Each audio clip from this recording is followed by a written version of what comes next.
Hello, and welcome to the Project Good podcast. I'm your host, Anne-Marie Hilton.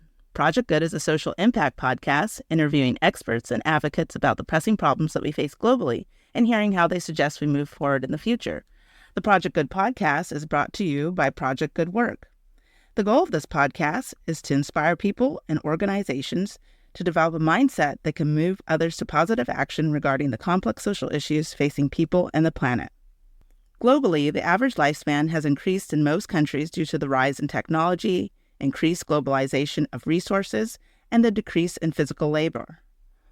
While having a longer life and more time has its benefits, the longer we stay on the planet, the more resources are required to maintain a healthy, functioning, and economically viable life in society. As more people age, keeping everyone healthy becomes a challenge not faced before. The obvious challenges of aging are currently being heightened by fewer people entering the medical field, a declining young population in developing countries, questionable global economic futures, the rising cost of healthcare, the inability to provide universal access to the latest medical care, increases in mental illnesses, and the lack of the ability to control global diseases. Keeping the population healthy and providing care is of utmost importance, but these barriers must be closely examined and eliminated or controlled for us to thrive. Today, I have the pleasure of interviewing Dr. Mark David Monk, a Canadian-American who has emerged as a prominent figure in healthcare, driving change in emergency medicine and healthcare management across the U.S. and internationally. His career began as an emergency medicine professor and as the medical director of Qatar's National Ambulance Service. Advancing to executive roles, he served as chief medical officer for an elite physicians group and as the regional president for an international division of a leading American healthcare system. Raised in Switzerland and Canada, Dr. Monk's educational path led him to earn a bachelor's in philosophy and religion from Colgate University. He then attained an MPH in international health from Boston University. His medical training was completed at Jefferson Medical College in Philadelphia, followed by an emergency medicine residency and international health fellowship at the University of Pittsburgh. He holds a diploma in tropical medicine from Peru's Goras program and master's in healthcare management from Harvard University. Through his time as a medical professional, Dr. Monk has been known as an innovator who does not want to lose touch with the reason he got into medicine, to help people. Let's get into the interview.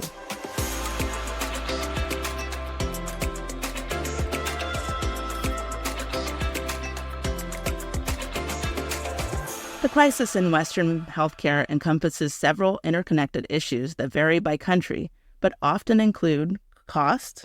Healthcare expenses continue to rise, straining budgets for individuals, families, and governments. This includes the cost of insurance premiums, medical procedures, medications, and long-term care. Secondly, access. Not everyone has access to affordable healthcare. This can be due to a lack of insurance coverage and limited availability for healthcare facilities and professionals in rural areas.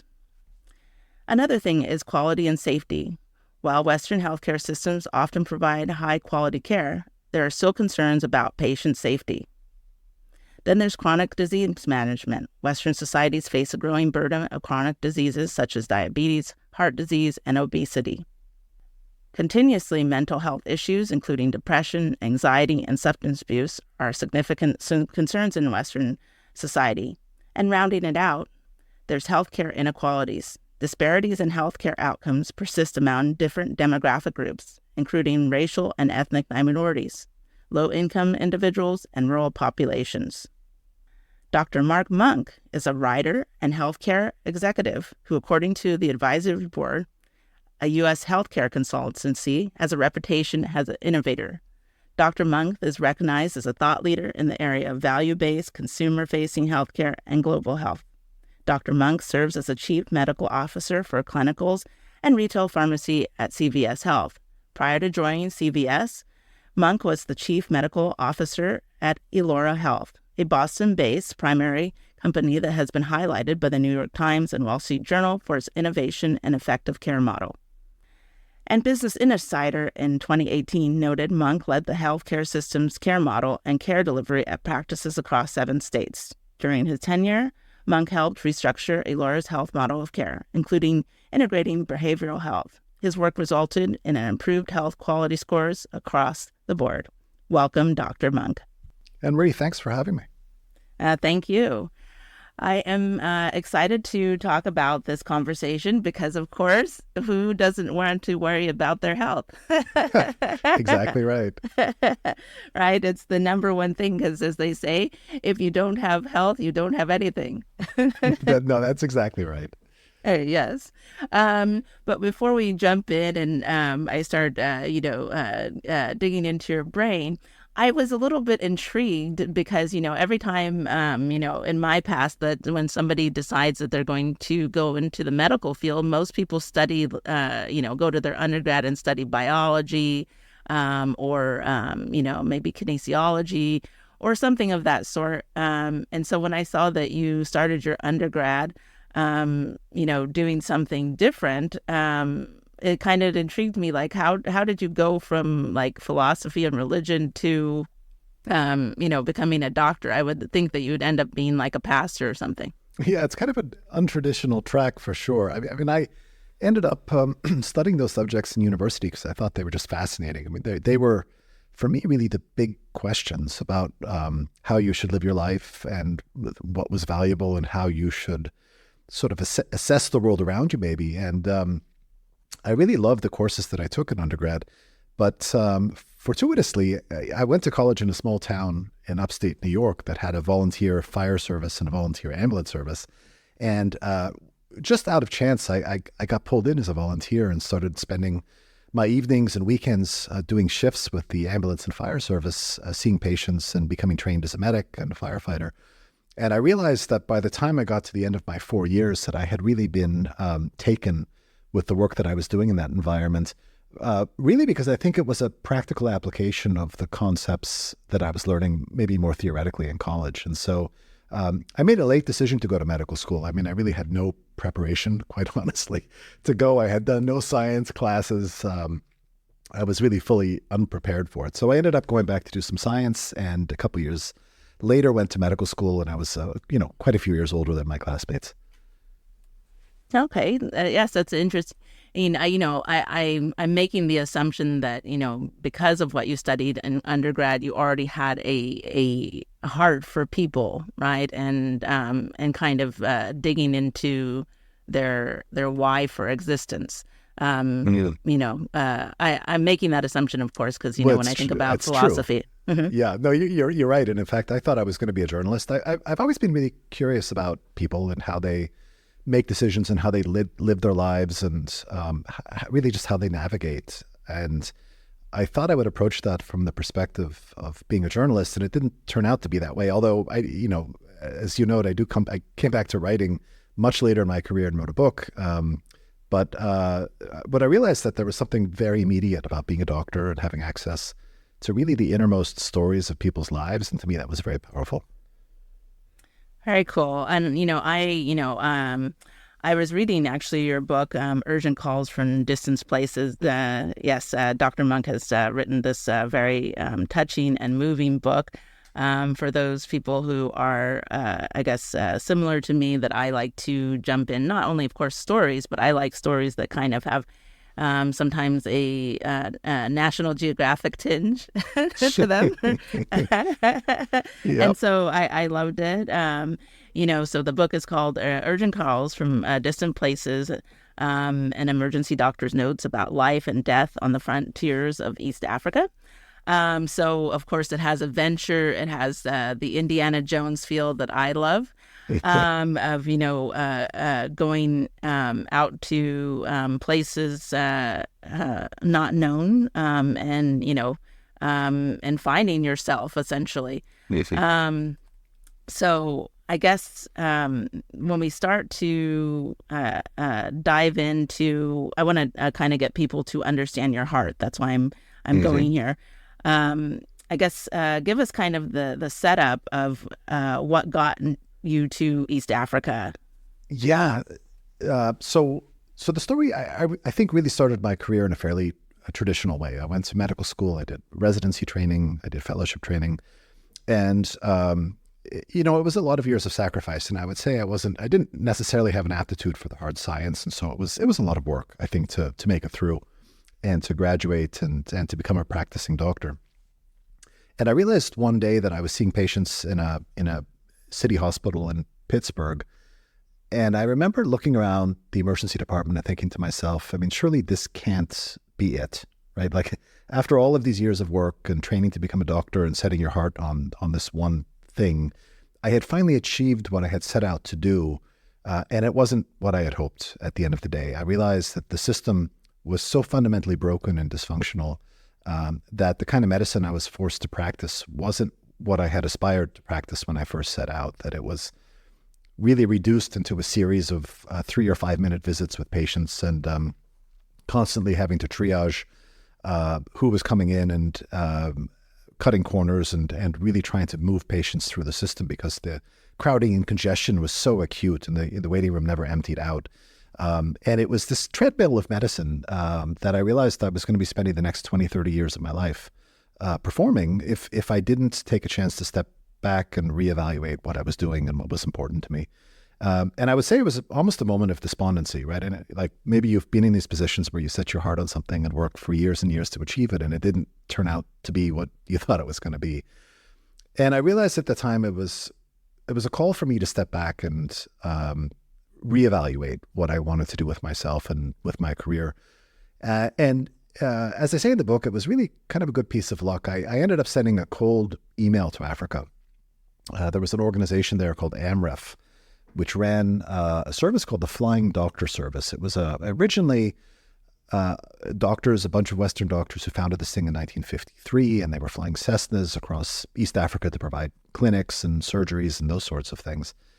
And flying doctors had really evolved into the most advanced air ambulance service in Africa over a period of years. And I sent them a cold email and I said, listen, I'm a well-trained emergency physician. I've got a lot of air ambulance experience. Would you be interested in having me for a couple months as a visiting doctor? And it was one of those great pieces of luck. Somebody wrote back a couple of days later and said, yeah, absolutely. We actually have an opening in a month or two from now. Would you be interested in coming down and staffing our air ambulance for a couple months? And I said, sure. And so that's how I found myself in Africa. And I was lucky enough to keep a blog at the time. I kept very detailed notes of the countries that we went to. We went actually to 11 different countries in Africa over a period of several months that I was there. And the book that I ended up writing years and years later was a collection of 22 of the most interesting stories from that period. And so, as you say, yeah, there's certainly, Indiana Jones, maybe. There's a lot of interesting medicine there and interesting patients. But the book also, to some extent, is an accounting of my own coming to terms with medicine and with my role as a physician and really with what it was I wanted to do as a human on this time that I had left on Earth, So that's the book. Yes. And, I think that, you talk about kind of having like this despondence of like, where am I going? What am I doing? I think that's obviously a common thing that happens, and especially in today's world because there's so many choices and directions that you can go. And specifically, looking at the medical field, which is, in and itself, I would say taxing not only from, the knowledge you have to have, but I'll just be honest, it may not sound pretty, but you have to deal with people. Yeah, you do. Yes, you do. Unless you're a pathologist. I mean, maybe you don't,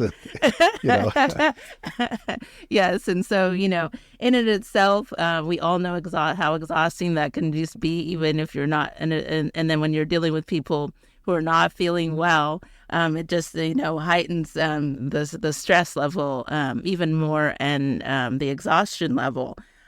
Because, whether people want to believe it or not, we're all a little bit difficult to deal with at times. Oh, yes, indeed. Yes.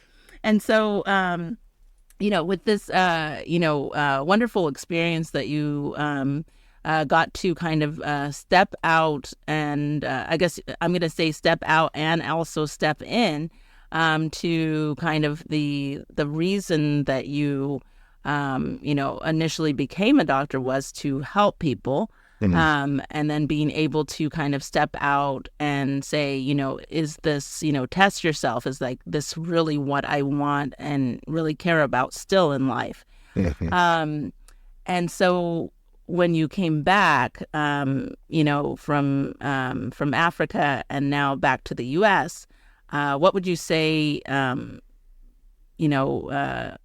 changed inside of you? It was always impressed upon us in medical school that there was something very sacred about the doctor-patient relationship, if you were doing it right? I mean, I think in the ideal construct, you establish a very intimate relationship with patients. You hear their inner secrets. You hear what concerns them. You try to interpret what's going on in their bodies. You try to work towards a diagnosis and then collaboratively serve as a partner as patients migrate through the decision-making process towards wellness. And that was something I always believed in, profoundly. To me, that doctor-patient relationship was such an important, sacred thing. And what I was really struck with when I was working in my early years in emergency medicine was how it was so at odds with the system that had evolved in the West, that to my mind, the whole system that we were forced to work in was this morass kind of on one level, economic greed, on the other level, high levels of bureaucracy and dysfunction, on the other level, highly conflicted kind of political deal-making. And ultimately what happens in emergency medicine is that all of the dysfunctions in the Western healthcare system, no matter where they are, like whether they're political, whether they involve a hospital, whether they involve long-term care as an example, all of the dysfunction ultimately trickles down to the emergency department because it's kind of the bottom of the funnel, and it's the only place in the system where the doors are continuously open. And so you have no way to control flow into the system. You have no way to control which patients come to see you. You have no way to control who has access and who doesn't have access. Everybody just comes, and that's terrific. But it creates this enormous strain on the people who are working within that system, where they're constantly torn between what they train to do, what they aspire to do, and the circumstances with which they're forced to deal with. And it's this terrible tension, and it's really the basis, I would say, and I'm sure we'll talk about this a bit more, of this concept of burnout in Western medicine, where the doctors and nurses are leaving the profession in droves. To my mind, in large part because of this terrible conflict that's being created between their inner compass and moral values in opposition to the system in which they're forced to work. Yes, and so you speak of something that I personally experienced about doctors leaving in droves. I guess you could say fortunately and unfortunately, I gave birth during the pandemic of all times to see medical chaos. That was the time. Yes. Oh, woof. Yeah. And the height of it in April 2020 of all times. Wow. And all my doctors quit. Sure. They gave up. They came up, and one of my doctors ended up with COVID, so couldn't help. Oh. And so I saw it firsthand that the burnout doctors were experiencing. Of course, this was a global emergency that nobody could have been prepared for, right? Mm-hmm. So that's an extreme case, but it showed directly the support that was lacking in multiple areas. And what I mean, the tools, well, not as we found out, not all the tools were there, because, they had to choose who gets a respirator and who doesn't and all these things. But also there's the humanistic side that was lost, because, one of my doctors, she told me that, she also has to think about not only her well-being, but she also, we forget that, you have your own families too, that you have to worry about. So there's there's this lack of, I guess, care for the caretakers, which then I saw takes a toll, of course, on the care that's then given to the patient, right? Mm-hmm. Mm-hmm. And so, where I'm going with this is that, I know a lot of people these days, if they're really, concerned about their health, are leaning more and more to a holistic approach. And so I wanted you to kind of explain what is this like, I guess, a movement to, and I might be using the wrong word. I use holistic because, I don't know, maybe I'm a little bit hippie. But I guess what would you say this like new movement, or I guess I'm sure you've seen it. Maybe, like I said, I'm using the wrong term. No, I think it's the right term. I would say it's important to recognize when we're talking about medicine that I think what we're describing is really a paradigm of Western medicine that we've become accustomed to. And it's important to remember that around the world, that's not necessarily how people think of medicine or think of wellness, right?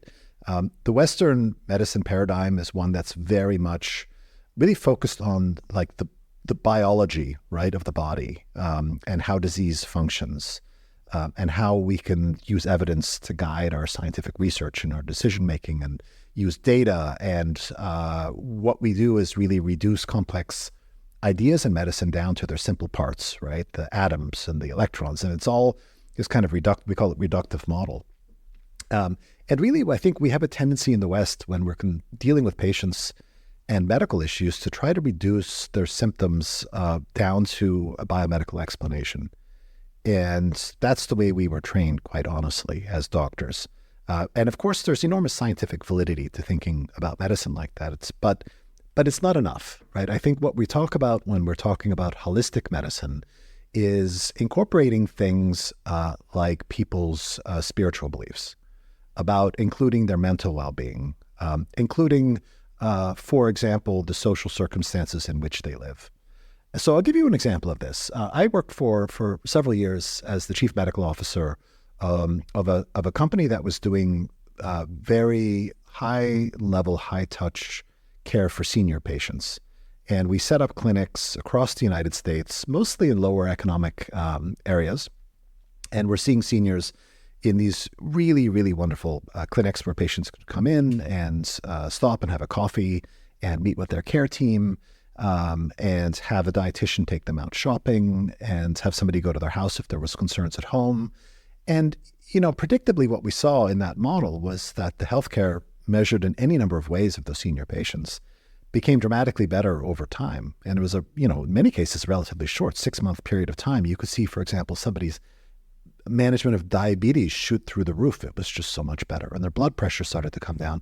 Now, why were the results so impressive in that model? It wasn't necessarily that we were giving more insulin or more blood pressure medicine, but rather I think the model really forced us to think a lot about all of these other aspects of people's lives. So, for example, sometimes people's diabetes was out of control because they were buying the wrong food. They just didn't know what to buy. And we solved that model by sending a dietitian to help them shop once or twice and to explain what was healthy food and what wasn't. And there's, your first big check, right? The second was transportation. So patients couldn't come in to be seen because they couldn't get a ride, or the clinic wasn't on the bus stop, or there were any number of other barriers. And so the simple answer to that isn't necessarily more diabetes medicine. The simple answer was that we had a voucher program with Uber, and patients could take a free Uber to come in for their rides, and their diabetes would improve just by virtue of seeing us a bit more regularly. So, another example, patients, we have so many of these great examples, but a patient with with kidney function who was in dialysis for years and would regularly miss dialysis appointments. And the answer, when we asked her, why did you miss these dialysis appointments? This was the founder and my boss, Rashika Fernandez-Pule, who told me this story. She said, I'm just bored. These dialysis visits take a long time. I'm there in the chair for hours and hours, several times a week. I've got nothing to do. And when she missed dialysis, she would ultimately end up in the hospital days later, and it would be costly, and she would go to the intensive care unit and all those sorts of things. What was the answer in that case? The answer, frankly, was to buy her an iPod. It was a $150 iPod. They loaded it with her favorite music, and she could then sit in those dialysis appointments and listen to music, and she showed up regularly because she enjoyed listening to her music. Now, I think when we're talking about holistic medicine, it's these simple but thoughtful and sensitive approaches to people's broader person that get the best results. And I think in the Western model, we have this tendency to really just continue to look at the bio model, the biological model of wellness, and that's clearly not enough. Yeah, so I was just, the word that came to my mind was like bringing humanity back to healthcare. Well, that, of course, that was the slogan of the company. Thank you for that. That was our slogan. Yes, it was. Yes. I actually didn't know the slogan, but there it is. Mm-hmm. It's so funny. That was the company's slogan. Yes, it was. Oh, yes. So, one of the things, because, also I realize these are different professions, but then they have a lot of consistencies. And what I mean by that is that they're the same, is I think kind of like medicine and teaching fall on the same spectrum. And what I mean by that is that they have traditions, mm-hmm. right? And so in what ways do you think that tradition is holding us back here in the U.S. In healthcare? Because, here's another thing before you answer the question, because I think, maybe it's a little different now, because young people, they're same, but also very different because of the different things that they've been exposed to. So I don't know, what they're being necessarily taught in schools. I know obviously they have to take the anatomy and physiology because, the body didn't change that much. When we're introducing these, young upcoming doctors, I think that people still have in their mindset, like, what a doctor is in their mind. So how is this tradition that we've set up here, specifically in the U.S., holding us back from having, better health care?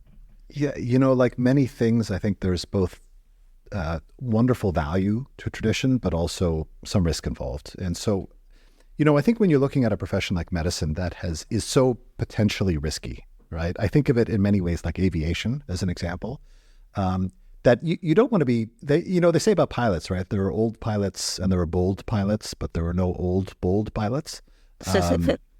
That there's a necessary risk aversion in professions like medicine and aviation, where we've learned over hundreds or even thousands of years what works and what doesn't work in medicine. And we inculcate the next generation of doctors by teaching them these traditions. There is necessarily, and I think positively, a tradition. There's a tension between this tradition and innovation, as an example, where what you're trying to do on one hand is to make changes that are productive and useful and helpful and evolve the system without killing somebody in the process. And so there's this necessarily a reliance on tradition at the same time as you're trying to inculcate innovation in a system as well. And I think that's a very healthy tension. I mean, it's a highly regulated profession. There's a lot of regulation, a lot of policy around it, and I think that's necessary. And in fact, and we'll probably talk about this a little bit later on, but I mean, when we start talking about some of the dysfunctions in American healthcare, I would argue that a lot of it actually stems from, on one hand, an overregulation of certain things and an underregulation of others. I think we underregulate the payer space, and I think we overregulate the care delivery space. And that's a natural tension that just has to kind of work its way through the system. Hello, everyone. It's Anne-Marie from the Project Good podcast.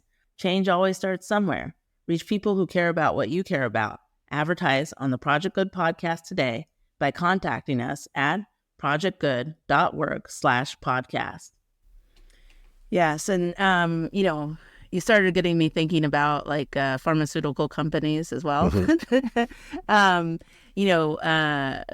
And I've seen this because I grew up with someone in the medical field a lot. So I was at one time I looked at being a physical therapist, but then I realized I didn't really like, not that you encounter that much blood in physical therapy, but then also when I interned, I realized the patients in physical therapy, like they'd be like, I don't want to do the exercises. So I was like, okay, well, Sure. why are you here? Yeah. Yeah. And so Yeah. then I felt that there was nothing, because you can't make somebody move their body physically if they don't want to. So I was like, okay, well, so it wasn't working for me. Yeah. But so anyhow, sorry, that was an aside. I just remember that because I would get frustrated. I'd be like, what is the point? Yeah. Yeah. Yeah. Well, that's the holistic approach, right? I mean, you have to, you got to take a perspective onto the whole patient to figure out why they're there and what's wrong. So, yeah. Yes. And so, so then when as I started off with there's the pharmaceuticals, sometimes, I guess not to be offensive, but sometimes I felt that, that they were, and coming from a marketing background, that, doctors were becoming like marketers and, I guess for some people, the lack of the softer term, a little bit of drug pushers, but marketers for these pharmaceutical companies, because that's, what it goes in, new drugs are introduced, and then, and everybody's like, briefed on, what does this new drug do? And, who should you recommend? And so there becomes, and obviously in some cases, depending on what kind of drug, there's, economic factors that are tied to it. And, when these things are happening, I don't know, I'm sure you've seen this, then the patient gets pushed in the back, because it's like you are you have the doctor, that have your job, then you have, now you have to log everything on a computer. That's the other thing that I see when you go to the doctor's office. It's like, just a minute. I need 30 minutes to like enter it. And then they're like, okay, and what's your problem now? Yeah. Yeah. Right? Like, and God forbid that like you make an error on the computer, like, just a moment, I have to go back and delete what I typed. My brain was thinking about a different patient. Right? Yeah. Yeah. Yeah. Sure. Right. And so, I've watched this, and so it's kind of in my mind like care is non-existent, because you're going through this like long checklist of things you have to do. Yeah, I mean, you raised two interesting points here. I mean, let's talk about them just quickly in order. I mean, I think the reason doctors are sitting there charting the way they're charting is that the insurance companies require that certain things are put on the chart in order for the doctor to bill for service. And so, like, the doctor doesn't get paid unless he documents, for example, 8 review of systems, and has to document social history and family history. And so the electronic medical records are all set up in order to encourage billing at the highest possible level for the visit that you have. And so there are a series of checkboxes that have to be checked. And if the doctor doesn't check the boxes, the insurance company pushes back, it doesn't pay the bill. And it's become this game between the insurance companies and the doctors. And the victim in all of this, of course, is the patient, who just simply wants 10 or 15 minutes to talk to his or her doctor. And the doctor's sitting there trying to get, even modest reimbursement for the office visit from the insurance companies. And the only way this works is by clicking the boxes again and again. It's ridiculous, right? It's an absolute waste of time. If you take a look actually at medical records in Europe as an example, they're the way we used to write medical records probably 30, 40 years ago. I mean, they are succinct, they're thoughtful, they detail only the pertinent information, they communicate a lot of information. Today, when you get a referral, usually they are just cut and pasted documents that are printed out of the electronic record that go on for pages and pages and pages, and they're filled with utterly meaningless information that does nothing but allow for billing, right? So you've actually sacrificed clinical service in the name of being able to pay. This is this kind of bureaucracy that's crept up around healthcare. And it's toxic. I mean, it's really strangling the system, and patients feel it firsthand. You're absolutely right, Anne-Marie. That's exactly what they notice. The pharmaceutical industry is a whole different kettle of fish. And, this is a tough one, right? Because on one hand, you have these companies that are discovering these extraordinary medications. I'll give you an example. I mean, everybody has heard of the Ozempics and the Wegovy's, right? The GLP-1s. This is an extraordinary class of medicine, right? These are originally diabetes medicines that are now being taken by people for obesity. And we're still early in the game. I mean, I don't know if we fully know how effective these drugs will be over the long term and how safe they are over the long term. But what we are discovering is that patients are losing significant weight. And in many patients, all of their health measures are getting better. Their blood pressure gets better. Their kidney function gets better. The data is very, very supportive of this extraordinary innovation. Now, the downside is the drugs are costing close to $1,000 a month, in some cases more, and many insurance companies don't pay for them. And so you've got this system where in the United States, patients are paying multiples of the European price, multiples of the Canadian price for the identical medication. And the reason the drug companies can charge so much is because the American system allows them to do so. The American system allows them to charge whatever the market will bear, and they do so. And I'm not sure whether you consider that to be ethical or unethical. I consider it to be unethical. And there are other examples clearly of unethical pharmaceutical behavior as well. I mean, one example was the opiate crisis, where we had companies, pharmaceutical companies, aggressively pushing long-acting opiates and getting entire generations addicted to opiates.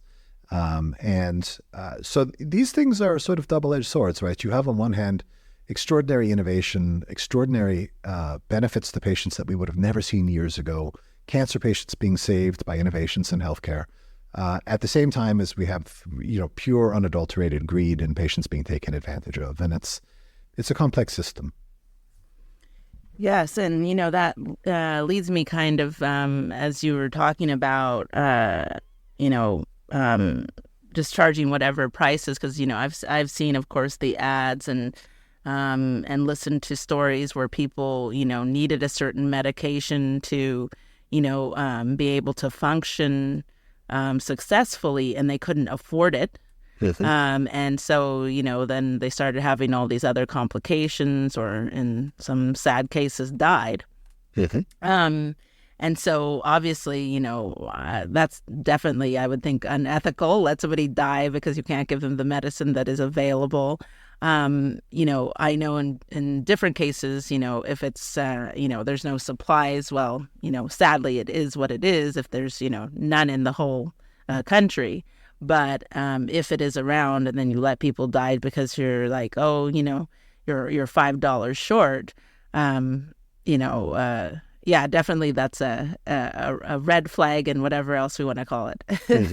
Yeah. And so, obviously, this discussion about healthcare has been a hot topic for years. Obviously, it was the big thing during the election time of Obama, and obviously they have the tag Affordable Care is now has the tag name Obamacare and all this stuff, right? So we know that affordability has been a big question mark and to do, but I guess from a personal aspect, I guess, do you feel that healthcare should be free, or how can we, I guess, or I'm sure you have ideas about how do we make it affordable? Yeah, I mean, it's funny, actually. Obamacare did a lot to expand access to service, but didn't do a whole lot to decrease the price of care, which was, I think, in retrospect, one of the big problems. It was a huge step forward, but it was not the only work that needed to be done. There's a real price problem, a cost problem in American healthcare that needs to be addressed. I mean, listen, you asked if I think that healthcare should be free. I mean, I believe so. I mean, that's certainly my belief. And I think that most societies, to one extent or another, believe that as well. There's, in one form or another, almost every country in the world makes provisions for healthcare for folks who can't afford it, whether it's providing basic government services free of charge, whether it's, as we do in America, offer Medicaid to patients who are lower income, whether it's charity. I mean, we've got hundreds of years of charitable involvement in healthcare around the world, not just the United States. Here we've got government is the largest payer of healthcare services in the U.S. It takes up 24% of government spending, whether it's the Veterans Administration, whether it's Medicare, whether it's Medicaid. And so every country in the world, I think, at its core believes that we should be providing healthcare to patients across society. How we get there is the question. And this is one of the many tensions that we have in American healthcare, of course. Yes, and this the affordability. I think, well, yes, I agree that healthcare should be free, but I believe there's too many factors of people wanting money.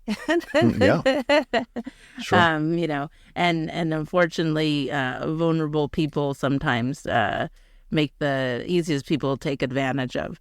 Um, and so, speaking of sometimes of people and populations that get taken advantage of, in the healthcare system, a lot of times people who are either in ethnic minority groups or sometimes, as I've even read and sometimes shocked, because I was like, oh, is this the same country? Like if people are in really rural areas, they have like no access to anything. I was like, still in this day and age. And so in these, I believe it's kind of its own topic, but we'll just briefly touch on it just because, obviously you went to Africa. And so, you obviously were surrounded by what would be considered the U.S., minority groups. And so in that, I guess, how did that impact you when you came back? Yeah, what's interesting with Africa is that the main difference that I saw from the United States was that there was just an absolute scarcity of resources in Africa, right? There just wasn't enough to go around. And so the governments did the best they could in many cases to provide basic government services. The clinics, rural county clinics, typically were fairly well stocked and they had basic medication and they could provide basic services. But they just didn't have money for much else. And it was a heavily cash-based economy, frankly, as much of the developing world is, whether it's South America, whether it's Africa, whether it's parts of Asia. Healthcare is generally a cash-based business, and there is really a limit to the complexity of healthcare. I mean, it's a much simpler system of care because people can't afford the most complex services. Here in the United States, we have a different type of problem, which is that there's certainly a lot more resources and the availability of complex care to almost anybody. But the challenge, of course, is that people are bankrupted every day. It's now the leading cause of bankruptcy in the United States. And people have no way, like in Africa, of actually asking the price of anything. I mean, in Africa, at least, there isn't a lot of coverage for healthcare service, but the prices are clearly posted and you know exactly what you're going to pay. And if you can come up with a modest amount of money to pay for your healthcare, you're going to get it. That's just the way it is. I mean, there aren't enough resources to go around. Here, I think it's a bit insidious, right? I think what we do is we're not ever fully transparent about the cost of things. We pass on hyperinflated prices to self-pay patients that we don't pass on to insured patients. And we get people to take the healthcare service without knowing what they're buying and then put them on the hook. In many cases, collections agents are sent out and people are bankrupted. And so it's an insidious and I think quite a immoral way of dealing with things. Yes. I started thinking about like getting bankrupt for your health, and it just puts you, it's just a spiral down. And so, this is, as the problem, I believe the problem is just going to get bigger and bigger because we have an aging population. And, obvious things with aging, as you get older, you might not be able to work as much. And so then, obviously, if you're not working as much, you can't bring in that income, or maybe you were in retirement, but you didn't expect to live till, 100 or something like that, right? Mm-hmm. And so you're like, okay, well, I've been retired since, 68, but, now I live to 100. And that's a lot of years, even if you saved up, what was quote unquote the proper retirement, you didn't plan for that long of a life, right? Mm-hmm. Mm-hmm. That's right. And so, this problem is just compounding. Like, even though it's great, I'm not saying, I don't think anybody's like, I want a short life, right? Mm-hmm.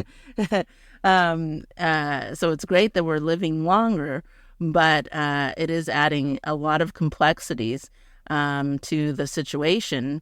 One of the other things I want to touch on, just because I was recently reading articles. So we already know this is I might sound really bad, but we already know that the youth is in trouble across the board, right? Sure. The youth is in trouble. The youth are in trouble because of a lot of different reasons. They've experienced some really traumatic things. They don't necessarily live in the real world. What I mean is they spend most of their time in, virtual time on the computer, and also they're a little bit disillusioned from what I've been reading about, what the future holds, if there's even a future to some of them, right? Okay. Okay. And so this is problematic because these are the people that we're supposed to depend on for care. Yeah. Yeah. No, you're right. I mean, it's a bit discouraging. On one hand, you've got these seniors and you've got this huge demographic problem, right? This rapidly aging population who are living longer than ever, which is terrific, but they're not necessarily living longer in good health, right? I think those are two different things. I mean, you've got a population of people who've had chronic diseases, in many cases poorly managed, who are nevertheless living longer, and placing unprecedented demands on the healthcare system, which is something we're going to have to wrap our head around. At the same time, we just don't have enough formal caregivers in the system. I mean, there's not enough home health aides, there's not enough therapists, there's not enough of any of those kinds of people. So we've got this huge demographic time bomb, and it's not limited to the United States. I mean, this is a huge issue, and Japan is an example, and parts of Europe. I mean, the fertility rate is falling in all of those industrialized countries, and they've got the same demographic problem as we have. But you raise such an interesting question about young people, and what I've been reading and I'm really concerned about, and I think the Surgeon General has really called this out in recent years, is this epidemic of loneliness, not just among seniors, which is a real concern, but there's really an epidemic of loneliness amongst even young people today, where they're not dating, they're not hanging out with friends in real life as they used to. They're not joining clubs. There are few clubs to join anymore, and people don't go to social clubs or do social activities or join churches or whatever sort of community they had developed in past generations doesn't exist today, and people are sort of texting and scrolling on Instagram, and I think it's a very, very hollow existence, and it's really concerning. I think the Surgeon General was quite right to call this out as our big public health crisis. Yes, and so, one of the things also is because a lot of, it's not I guess it could be considered dramatic from past, but a lot of things is the youth are not also enrolling in universities and colleges anymore, because, they don't see the point in a lot of ways, because they're like, well, I can make money doing this and this, or I don't want to do the traditional route, or once again, there's no future. I guess, what would you say to encourage, someone to join the medical field? What would be, what would you say to get people to start jumping into the profession? Yeah, I mean, I don't necessarily know if I have I don't have a big hang up about people not going to university. I think in some cases, people have been scammed over the years by predatory for-profit universities and colleges that are charging a lot of money and offering really useless degrees, right? And I think there's a lot of value to be had in pursuing, for example, trade schools or community colleges, where you come out with a skill. A lot of these programs, you graduate and you're earning very good money very quickly, right? And certainly more than a philosophy and religion major in university, I can tell you. So, I'm not so sure this is a negative pushback. I think this expectation that everybody has to go and get this 4-year degree, there are alternative paths, whether it's the military or whether it's community college, that I think will lead to a very, very fulfilling and well-paying careers for people, without the burden of these huge student loans that hang over people. That said, there's a bunch of ways to get into the healthcare professions. I mean, there's such a shortage, whether it's therapists or whether it's registered nurses or LPNs or paramedics, as an example. There's a paramedic crisis now, where there just aren't simply enough emergency workers. so it's not just physicians that's the issue. We've got this across the spectrum, and it's sad, right? Because I think there's just such these are great careers. I think they are meaningful careers that deliver very, very important services. And there are careers that aren't going anywhere. I mean, you are not, no matter whether you have a recession or you don't have a recession, whatever the issue is, those are jobs that are not going anywhere. So I would encourage people to really strongly take a look at them wherever, whatever part of the system they're interested in. I like that approach that, I think one of the things that I think the youth crave, or anybody craves, is stability. So that is a good push that, yes, we're always going to need medical professions because, as long as we have humans on the planet, they're going to get hurt and they're going to get sick. So we definitely need people around. I love that. Push the stability part. Well, it is. Healthcare is one of the largest employers in the United States, certainly in rural areas. If you take a look at rural parts of the United States, the largest employer is inevitably the local hospital.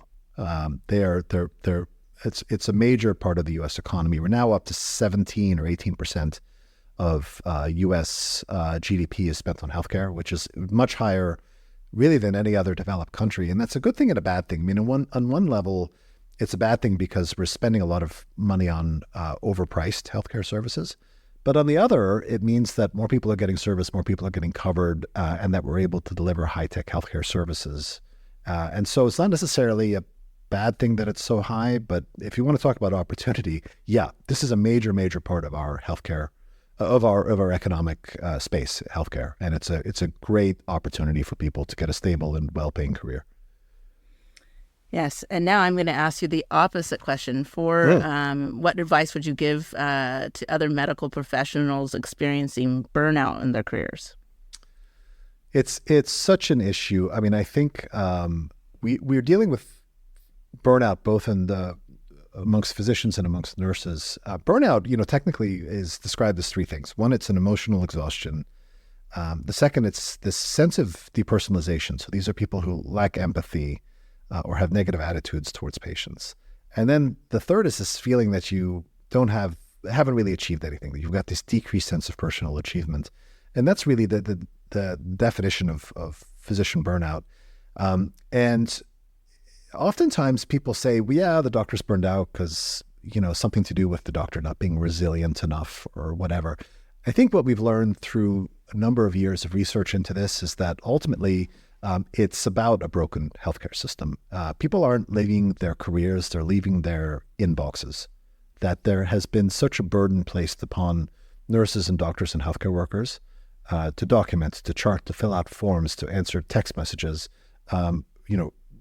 burden after burden after burden after burden that just never seems to get reduced, no matter how hard you work. And it leads to the cynicism and people leaving the profession in droves. There's nothing wrong with medicine, right? Medicine is as worthy a profession as it was when I first started as a student years and years ago. But what's happened is that the system, for various reasons, has become more bureaucratic and more onerous. And all of the burden seems to rest at the feet of the clinicians, right? The administrators grow in number and scope. The regulations grow in number and scope. The insurance companies grow in number and scope. And all of the requirements are pushed down to the poor clinicians who are at the front line of this whole thing. And the people who feel it are, of course, the patients. So you've got this sort of whole system of insurance companies and bureaucracy and payers and form filers and claims processors. This is massive, massive industry that all kind of revolves around this core thing, which is the doctor-patient relationship. It's the most sacred and most important thing, and it's the one that's constantly being imposed upon. The instant thing I thought is that as individual humans, we don't really own our bodies. When you started talking about all the, I started seeing like an org chart, right? Mm-hmm. And the most important thing, the goal is to, make the patient better, or it should be, right?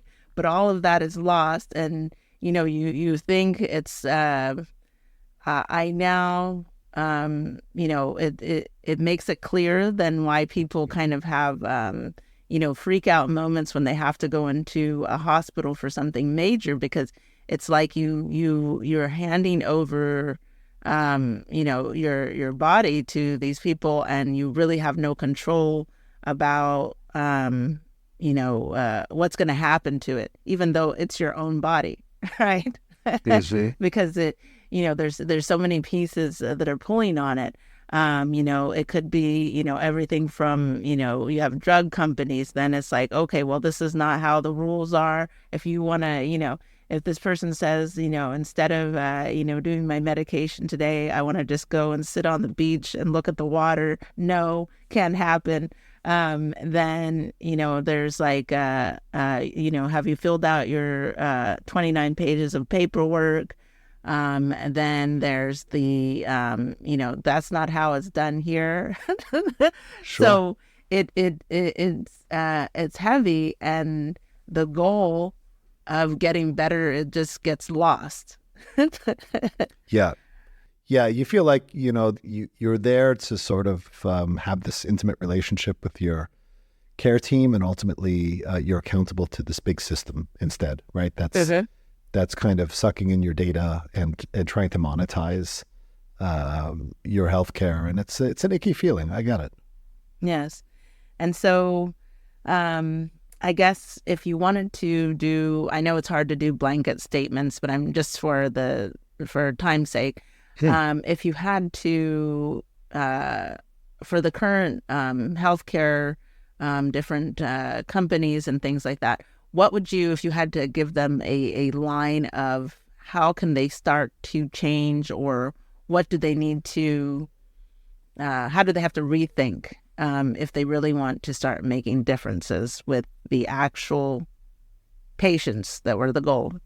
Yeah, I mean, we've got to strip away the superfluous stuff, the nonsense, and I think the way that we do that is that the way that we pay for healthcare has to be fundamentally changed. We pay for healthcare in the United States using a concept called fee for service, and so basically, when you receive a service from a doctor or from a hospital, that individual service is documented and submitted to the insurance company for payments, and the more services that are delivered, or consultations that are done, or surgeries that are performed, or widgets that are delivered, the more that's paid. And so it's basically pay per volume. And that's a very toxic way of paying for healthcare, because what it incentivizes is more volume, even for patients who don't necessarily need more volume, but may need something, as we talked about before, more counseling or an intervention to take them shopping, things that are not paid for by the healthcare system, but would be very effective. And so there's two things that need to change. One is we've got to get away from this fee-for-service system. The system will never be fixed so long as it's paid for fee-for-service. I've seen this now for the years and decades I've been in healthcare. There is no way to do this well, fee-for-service. So people have looked at this for years. There are concepts called alternative payment models. That's I guess a different story for a different day, and we can talk about those. But that's number one. Number two is there is, on some level, healthcare is not a purely capitalistic initiative, right? There have to be brakes on the healthcare system, and those brakes are necessarily regulation and policy. Like, I'm no big fan of regulation and policy, but there needs to be intervention in order to set the standard and to keep the system in check. Otherwise, what you get is this healthcare capitalism on steroids that takes advantage of people and creates completely the wrong incentives in the system. And so I've come to terms with the fact that there's no substitute for an effective regulator in the space, unfortunately. Mm-hmm. And so now I want to have a little bit of fun, because we've hit a lot of heavy things. Yes, it is heavy, Henry. They have a lot of heavy things, and yeah. I was just thinking, I'm like, I was thinking I have to make sure I'm doing all the right healthy things. And, when I have to get into like a real situation, hopefully I'm old enough that I'm like, okay, whatever, throw the dice. Yeah. Yes. Yeah. And so I wanted to just ask a fun question. because, like I said, I like adventure. I wanted to know what was the thing that scared you the most when you decided to join the AMREF Flying Doctors? Yes. So, flying in Africa is not necessarily for the faint of heart, right? There are a few lit runways. There were a lot of landings that took place on remote dirt strips with wild animals running around. There were corrupt governments taking bribes. There were a lot of armed folks, different insurgency groups, and there were times that we flew into frank war zones, such as Somalia, to rescue patients. And so I had very practical concerns, which was that I didn't want to be shot or hurt or a victim of a plane crash. And so, those are maybe my sort of selfish concerns about flying there. But I will say that I was really well taken care of by the folks at AMREF. They just a superb organization and have such street smarts from having done it for so many years that I never felt really that I was in severe risk after I got to meet these people and saw how they did business. Understandable. Yeah. If you wouldn't want to become a patient yourself. That's right. Yeah. Yes. And I have only two more questions and then we'll wrap it up. Mm-hmm.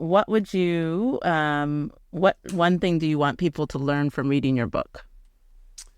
I was very impressed in the book. I wrote a little bit about the founding of AMREF. It was an organization that came together by three physicians back in the early 1950s. One was an American surgeon, plastic surgeon called Tom Rees, and then there were two English surgeons. One was the chief surgeon of the Royal Air Force after World War II.